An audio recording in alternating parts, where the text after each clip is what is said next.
What is the reason that even though America is the world's largest oil producer, it still cannot use its own oil? It's like a person who grows wheat on his own land, but still has to beg others for bread. In the world we live in, things are often the opposite of how they appear. In the same way, every year millions of containers travel from China to America. But why are many of them thrown into junkyards there? And amid all this, how and why does Iran smuggle Boeing 777 aircraft? Welcome once again to the Dark Vaults videos. Did you know that at any given time, around 300,000 ships are sailing across the oceans? These include oil tankers, LPG and LNG carriers, tugboats, passenger ships, and the vessels that keep the global economy running, container ships. About 90% of global trade moves through sea routes. Estimates suggest that every passing minute, between 6,000 and 8,000 container ships are traveling across the oceans. With the help of the automatic identification system, they can now be tracked in real time. If you visit websites like Marine Traffic or Vessel Finder, you'll see the ocean covered in tiny lights, each light representing a massive ship carrying goods worth millions of dollars. Most of these container ships depart from China and travel to Europe and America. On average, each vessel carries about 5,000 containers. That means nearly 40 million containers are traveling across the seas at any given time. From our clothes to our mobile phones, almost everything has reached us through these containers. On the surface, everything looks normal. Goods arrive from one side and empty containers return from the other. But the reality is far more shocking. The global trade balance is severely distorted. China sells so much to the world that waves of fully loaded containers leave its ports. In 2023 alone, China's trade surplus exceeded $823 billion. That year, China exported $3,380 billion worth of goods and imported $2,527 billion, leaving a surplus of $823 billion. The problem begins when these containers reach America or Europe. While China's surplus is $823 billion, Europe's combined surplus is only about $41 billion, 95% less than China's. When containers arrive in America, the imbalance becomes even clearer. America is the world's largest consumer. It imports far more than it exports. This means more containers arrive than can be sent back filled. Only 40% of containers that arrive at U.S. ports return filled. So where do the remaining 60% go? You might think they return empty, but they don't. Many end up rotting in junkyards across America. That's because shipping an empty container back to China costs around $3,000, and it also takes up space that could be used for a fully loaded container worth millions of dollars. Meanwhile, China doesn't need a used container for $3,000 when it can manufacture a new one for $2,000. Every year, about 2.5 million new containers are built. There is no shortage of old ones. So what happens to the stranded containers in the US and Europe? Many are sold cheaply for storage or construction. Today, homes and offices are even built from them. If nothing else, they're melted down for steel, since each container contains around 2 tons of steel. Next time you pass a port and see stacks of steel containers, remember, they're not just scrap. They tell the story of a broken global economy. Now let's move to the question that confuses even experts. If America is the world's largest oil producer, why can't it use its own oil? On the global map, America currently ranks number 1 in oil production, ahead of Saudi Arabia and Russia. Yet surprisingly, it is also one of the world's largest oil importers.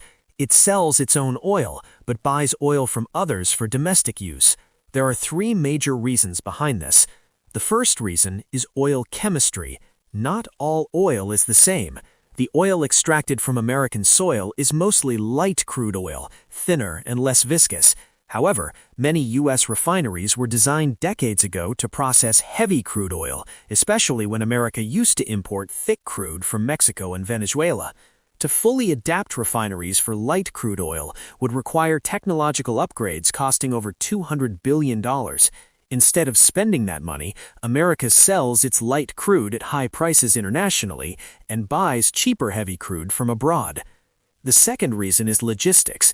Oil production sites and refineries are often far apart. For example, Texas is rich in oil, but there aren't enough pipelines to transport that oil efficiently to the East Coast, such as New York. California has effectively become an oil island, forced to import about 70% of its oil due to limited pipeline connections. The third and final reason is the Jones Act. During World War I, America realized it lacked sufficient ships to transport soldiers across oceans. To prevent dependency on foreign ships in future wars, Senator Wesley Jones introduced a law requiring goods transported between U.S. ports must be carried on American-built ships with American crews.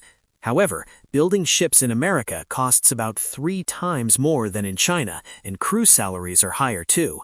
As a result, transporting oil domestically by sea has become extremely expensive. Shipping oil from Texas to New York can add about $5 per barrel. In many cases, it becomes cheaper for American refineries to import oil from foreign countries than to use domestic oil. A law meant to protect America has slowly started harming it internally. These are the unusual reasons why America, despite being the world's largest oil producer, remains dependent on others. Now, speaking of dependency, let's talk about Iran. The United States has imposed sanctions on Iran for years, preventing it from buying or selling goods with America and its allies. Yet Iran's Mahan Air operates a fleet that includes American and European aircraft. So how does Iran smuggle Boeing 777s? In 2024-25, Iran shocked the world when 5 Boeing 777 aircraft suddenly appeared in its fleet. This was the result of years of planning. In Australia's Alice Springs Desert lies a massive aircraft graveyard. 5 old but operational Boeing 777s from Singapore Airlines were parked there. Iran could not purchase them directly, so they were bought through a US-based company named Aviation. The planes were then sent to China and later sold to a shell company in Madagascar called Udan Aviation. These companies existed only on paper to avoid US scrutiny. Once registered under Madagascar's flag, U.S. Federal Aviation Administration oversight ended. The planes were moved to Cambodia, where aviation rules are less strict. In July 2025, the aircraft filed flight plans from Cambodia to Kenya, claiming they were headed for maintenance. But once they entered Afghanistan's airspace, where monitoring is weaker, they switched off their transponders and disappeared from radar. Instead of Kenya, they diverted and landed in Iranian cities such as Chabahar, Zahedan, and Mashhad. By the time the world realized what had happened, the 5 Boeing 777s had become part of Mahan Air's fleet. Today, Mahan Air operates around 50 to 60 active aircraft, mostly Airbus, along with several American Boeing jets. These planes land in various countries and use their airspace. Under the Chicago Convention, unless countries are at war, they cannot easily block civilian aircraft from using their airspace. However, due to sanctions, many countries deny Mahan Air refueling rights. If Europe and U.S. allies were to fully block Iranian airlines, Iran could retaliate by closing its airspace, causing major disruptions to Middle East-Europe flights. We hope you will like and share this video from the Dark Vault. Thank you for your kind comments. See you in the next amazing video.